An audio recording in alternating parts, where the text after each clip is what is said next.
ಎಲ್ಲರಿಗೂ ನಮಸ್ತೆ, welcome back to my channel. ಈ ಲುಕ್ನ ಕ್ರಿಯೇಟ್ ಮಾಡೋಕ್ಕೆ ನಾನು ಫಸ್ಟ್ ಫಾರೆಸ್ಟ್ ಎಸೆನ್ಷಿಯಲ್ಸಿಂದ ರೋಸ್ ವಾಟರ್ನ ಯೂಸ್ ಮಾಡಿ ನನ್ನ ಸ್ಕಿನ್ನ ಪ್ರೆಪ್ ಮಾಡ್ತಾ ಇದ್ದೀನಿ. ರೋಸ್ ವಾಟರ್ನ ಯೂಸ್ ಮಾಡೋದ್ರಿಂದ ನಮ್ಮ ಫೇಸ್ ಜಾಸ್ತಿ ಫ್ರೆಶ್ ಮತ್ತು ಹೈಡ್ರೇಟೆಡ್ ಆಗಿ ಫೀಲ್ ಆಗುತ್ತೆ. ನೆಕ್ಸ್ಟ್ ಸ್ಟೆಪ್ ನಾನಿಲ್ಲಿ ಮಾಯ್ಶ್ಚರೈಸರ್ನ ಯೂಸ್ ಮಾಡ್ತಾ ಇದ್ದೀನಿ. ಇದು ಪಾಂಡ್ಸ್ ಲೈಟ್ ಮಾಯ್ಶ್ಚರೈಸರ್ ಜೆಲ್. ಈ ಮಾಯ್ಶ್ಚರೈಸರ್ ಜೆಲ್ ಏನಿದೆ ಮೇಕಪ್ ಬೇಸ್ಗೆ ತುಂಬ ಚೆನ್ನಾಗಿ ಸೂಟ್ ಆಗುತ್ತೆ. ಜಾಸ್ತಿ ಗ್ರೀಸಿ ಮತ್ತು ಆಯಿಲಿ ಫೀಲ್ ಆಗಲ್ಲ. ಮಾಯ್ಶ್ಚರೈಸರ್ನ ಅಪ್ಲೈ ಮಾಡೋದು ಕೂಡ ತುಂಬಾ ಇಂಪಾರ್ಟೆಂಟ್ ಆಗುತ್ತೆ, ಯಾಕಂದರೆ ಮಾಯ್ಶ್ಚರೈಸರ್ ನಮ್ಮ ಸ್ಕಿನ್ನ ಸ್ಮೂತ್ ಮಾಡೋದಕ್ಕೆ ಹೆಲ್ಪ್ ಮಾಡುತ್ತೆ. Foundation or concealer long lasting ಆಗಿಡೋದಕ್ಕೆ ಕೂಡ ಹೆಲ್ಪ್ ಮಾಡುತ್ತೆ.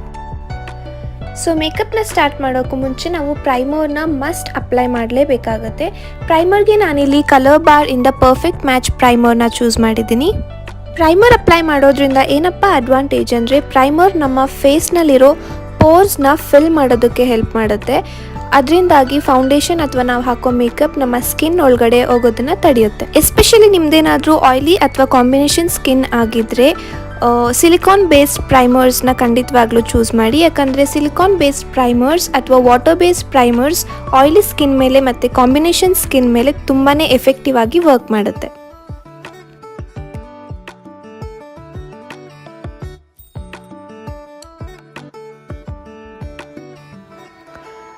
ಪ್ರೈಮರ್ ಆದಮೇಲೆ ನಾನು ಫೌಂಡೇಶನ್ನ ಅಪ್ಲೈ ಮಾಡ್ತಾ ಇದ್ದೀನಿ. ಫೌಂಡೇಶನ್ಗೆ ನಾನು ಮ್ಯಾಕ್ ಇಂದ NC42 ಶೇಡ್ನ ಚೂಸ್ ಮಾಡಿದ್ದೀನಿ. ನೀವು ನಿಮಗೆ ಇಷ್ಟ ಆಗಿರೋ ಯಾವುದೇ ಫೌಂಡೇಶನ್ನ ಯೂಸ್ ಮಾಡಬಹುದು, ಬಟ್ ಮೇಕ್ ಶೋರ್ ನೀವು ಫೌಂಡೇಶನ್ನ ನೀಟಾಗಿ ಬ್ಲೆಂಡ್ ಮಾಡ್ತೀರಾ ಅಂತ. ಫೌಂಡೇಶನ್ನ ಬ್ಲೆಂಡ್ ಮಾಡುವಾಗ ತುಂಬ ಸ್ಮೂತಾಗಿ ಪೇಷನ್ಸಿಂದ ಬ್ಲೆಂಡ್ ಮಾಡಬೇಕಾಗುತ್ತೆ, ಆರ್ ಎಲ್ಸ್ ಫೌಂಡೇಶನ್ನ ನೀವು ಬ್ಲೆಂಡ್ ಮಾಡಿದ್ಮೇಲೆ ಅದು ಕೇಕಿ ಅಥವಾ ಗ್ರೀಸಿಯಾಗಿ ಕಾಣೋದಕ್ಕೆ ಸ್ಟಾರ್ಟ್ ಆಗುತ್ತೆ. ಸೊ ಫೌಂಡೇಶನ್ನ ಯಾವಾಗಲೂ ಪೇಷನ್ಸಿಂದ ನೀಟಾಗಿ ಬ್ಲೆಂಡ್ ಮಾಡಿ. ವೆದರ್ ನೀವು ಬ್ರಷ್ನ ಯೂಸ್ ಮಾಡ್ತೀರಾ ಅಥವಾ ಸ್ಪಾಂಜ್ನ ಯೂಸ್ ಮಾಡ್ತೀರಾ ಅದು ನಿಮಗೆ ಬಿಟ್ಟಿದ್ದು. ನಿಮಗೆ ಯಾವುದರಲ್ಲಿ ಕಂಫರ್ಟೇಬಲ್ ಆಗಿ ಬ್ಲೆಂಡ್ ಮಾಡೋಕ್ಕಾಗುತ್ತೆ ಅದನ್ನೇ ಯೂಸ್ ಮಾಡಿ ಬ್ಲೆಂಡ್ ಮಾಡಿ. ಮತ್ತು ನೀವು ಯಾವಾಗಲೇ ಫೌಂಡೇಶನ್ನ ಅಪ್ಲೈ ಮಾಡುವಾಗ ಕುತ್ತಿಗೆ ಮೇಲೆ ಫೌಂಡೇಶನ್ ಅಪ್ಲೈ ಮಾಡೋದನ್ನು ಖಂಡಿತವಾಗ್ಲೂ ಮರಿಬೇಡಿ. ನೆಕ್ಸ್ಟ್ ಐಬ್ರೋಸ್ನ ಫಿಲ್ ಮಾಡೋಕ್ಕೆ ನಾನು ಮಿಸ್ ಕ್ಲೇರ್ ಇಂದ ಐಬ್ರೋ ಕಿಟ್ನ ಯೂಸ್ ಮಾಡ್ತಾ ಇದ್ದೀನಿ. ಇದರಲ್ಲಿರೋ ಬ್ಲ್ಯಾಕ್ ಮತ್ತು ಡಾರ್ಕ್ ಬ್ರೌನ್ ಶೇಡ್ಸ್ನ ಮಿಕ್ಸ್ ಮಾಡಿ ನಾನು ನನ್ನ ಐಬ್ರೋಸ್ನ ಇಲ್ಲಿ ಫಿಲ್ ಮಾಡ್ತಾ ಇದ್ದೀನಿ. ಐಬ್ರೋಸ್ನ ಫಿಲ್ ಮಾಡುವಾಗ ನೀವು ನಿಮ್ಮ ನ್ಯಾಚುರಲ್ ಐಬ್ರೋಸ್ ಶೇಪ್ನ ಫಾಲೋ ಮಾಡಿ ಫಿಲ್ ಮಾಡಬೇಕಾಗತ್ತೆ. ನೀವು ಐಬ್ರೋ ಪೆನ್ಸಿಲ್ನ ಕೂಡ ಯೂಸ್ ಮಾಡಿ ನಿಮ್ಮ ಐಬ್ರೋಸ್ನ ರೀಶೇಪ್ ಆರ್ ಫಿಲ್ ಮಾಡ್ಬೋದು, ಬಟ್ ಐಬ್ರೋ ಪೌಡರ್ ಪ್ಯಾಲೆಟ್ನ ಯೂಸ್ ಮಾಡೋದ್ರಿಂದ ಐಬ್ರೋಸ್ ಇನ್ನೂ ಜಾಸ್ತಿ ನ್ಯಾಚುರಲ್ ಆಗಿ ಕಾಣಿಸೋದಕ್ಕೆ ಹೆಲ್ಪ್ ಆಗುತ್ತೆ.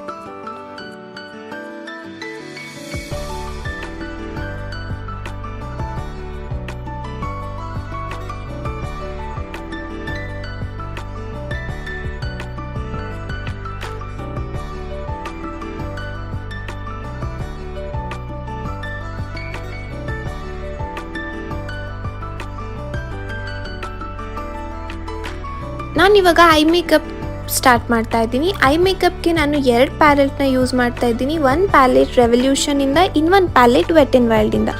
ರೆವಲ್ಯೂಷನ್ ಪ್ಯಾಲೆಟಲ್ಲಿರೋ ಡಾರ್ಕ್ ಬ್ರೌನ್ ಶೇಡ್ನ ನಾನು ಟ್ರಾನ್ಸಿಷನ್ ಕಲರ್ ಆಗಿ ಯೂಸ್ ಮಾಡ್ತಾ ಇದ್ದೀನಿ. ಐ ಶ್ಯಾಡೋ ಬ್ಲೆಂಡಿಂಗ್ ಬ್ರಷ್ನ ಯೂಸ್ ಮಾಡಿ ನಾನು outer crease to inner crease dark to light ಆಗಿ ಈ ಡಾರ್ಕ್ ಬ್ರೌನ್ ಕಲರ್ನ ಬ್ಲೆಂಡ್ ಮಾಡ್ತಾ ಇದ್ದೀನಿ.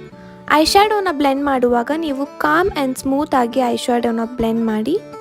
ವಿಡಿಯೋ ಲಾಂಗ್ ಆಗುತ್ತೆ ಅನ್ನೋ ಕಾರಣಕ್ಕೆ ನಾನಿಲ್ಲಿ ಫಾಸ್ಟ್ ಫಾರ್ವರ್ಡ್ನಲ್ಲಿ ಐ ಶ್ಯಾಡೋ ಬ್ಲೆಂಡ್ ಮಾಡೋದನ್ನು ತೋರಿಸ್ತಾ ಇದ್ದೀನಿ.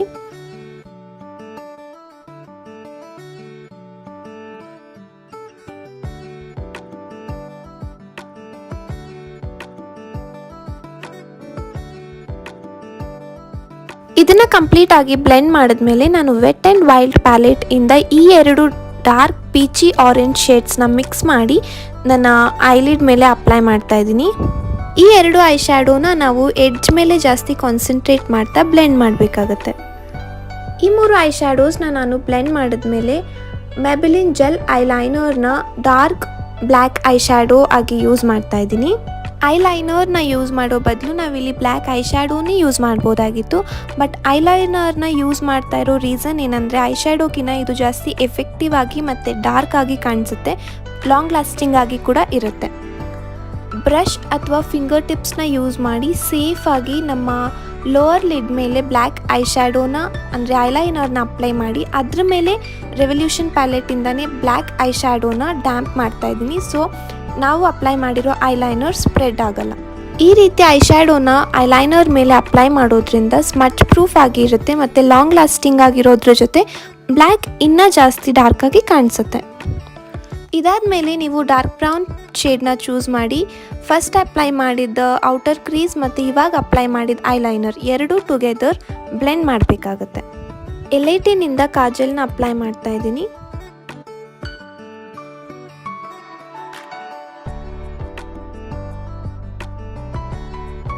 ಕಾಜಲ್ನ ಅಪ್ಲೈ ಮಾಡಿದ ಮೇಲೆ ಅದೇ ಡಾರ್ಕ್ ಬ್ರೌನ್ ಶೇಡ್ನ ತಗೊಂಡು ಲೋವರ್ ಲಿಡ್ನ ಕೆಳಗಡೆ ನೀಟಾಗಿ ಬ್ಲೆಂಡ್ ಮಾಡಿ. ಹೀಗೆ ಮಾಡೋದ್ರಿಂದ ನಮ್ಮ ಸ್ಮೋಕಿ ಐ ಲುಕ್ ಜಾಸ್ತಿ ಶಾರ್ಪ್ ಆಗಿ ಮತ್ತು ಅಟ್ರಾಕ್ಟಿವ್ ಆಗಿ ಕಾಣಿಸುತ್ತೆ. ಇದಾದಮೇಲೆ ನೈಕಾ ಫಾಲ್ಸ್ ಐಲ್ಯಾಶ್ ಮತ್ತು ಮೆಬಿಲಿನ್ ಮಸ್ಕಾರಾಯಿಂದ ಈ ಐ ಮೇಕಪ್ನ ಫಿನಿಶ್ ಮಾಡ್ತಾ ಇದ್ದೀನಿ.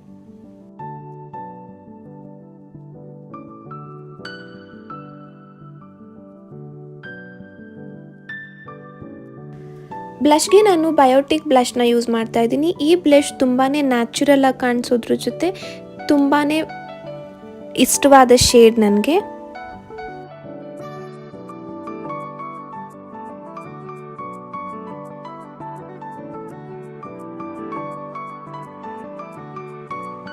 ಹೈಲೈಟರ್ಗೆ ನಾನು in colour baking highlighter in the shade rose ಗೋಲ್ಡ್ನ ಯೂಸ್ ಮಾಡ್ತಾ ಇದ್ದೀನಿ. ಈ ಹೈಲೈಟರ್ ಕೂಡ ತುಂಬಾ ಅಫೋರ್ಡಬಲ್ ಮತ್ತು ತುಂಬ ನ್ಯಾಚುರಲ್ ಆಗಿ ಕೂಡ ಕಾಣಿಸುತ್ತೆ. ನಿಮ್ಮ ಫೇಸ್ನ ಹೈಲೈಟ್ ಪಾಯಿಂಟ್ಸ್ ಅಂದರೆ ಚೀಕ್ ಬೋನ್ಸ್ ಮತ್ತು ನೋಸ್ ಪಾಯಿಂಟ್ಗೆ ಹೈಲೈಟರ್ನ ಅಪ್ಲೈ ಮಾಡಿ, ಜೊತೆಗೆ ಕಾಲರ್ ಬೋನ್ಗೆ ಕೂಡ ಹೈಲೈಟರ್ನ ಅಪ್ಲೈ ಮಾಡಿದ್ರೆ ತುಂಬಾ ಚೆನ್ನಾಗಿ ಕಾಣಿಸುತ್ತೆ.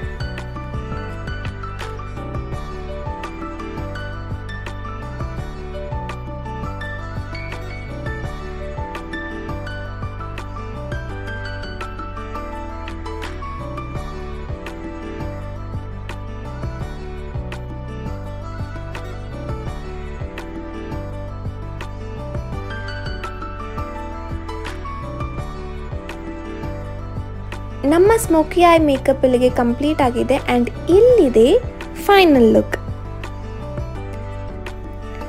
ನಿಮ್ಮೆಲ್ಲರಿಗೂ ಈ ಸ್ಮೋಕಿ ಐ ಮೇಕಪ್ ಲುಕ್ ಇಷ್ಟ ಆಗಿದೆ ಅನ್ಕೋತೀನಿ. ಹಾಗೇನಾದರೂ ಇಷ್ಟ ಆಗಿದ್ರೆ ಪ್ಲೀಸ್ ಲೈಕ್ ಆ್ಯಂಡ್ ಶೇರ್ ಮಾಡಿ. ನನ್ನ ಚಾನಲ್ಗೆ ಈಗಲೇ ಸಬ್ಸ್ಕ್ರೈಬ್ ಮಾಡಿ.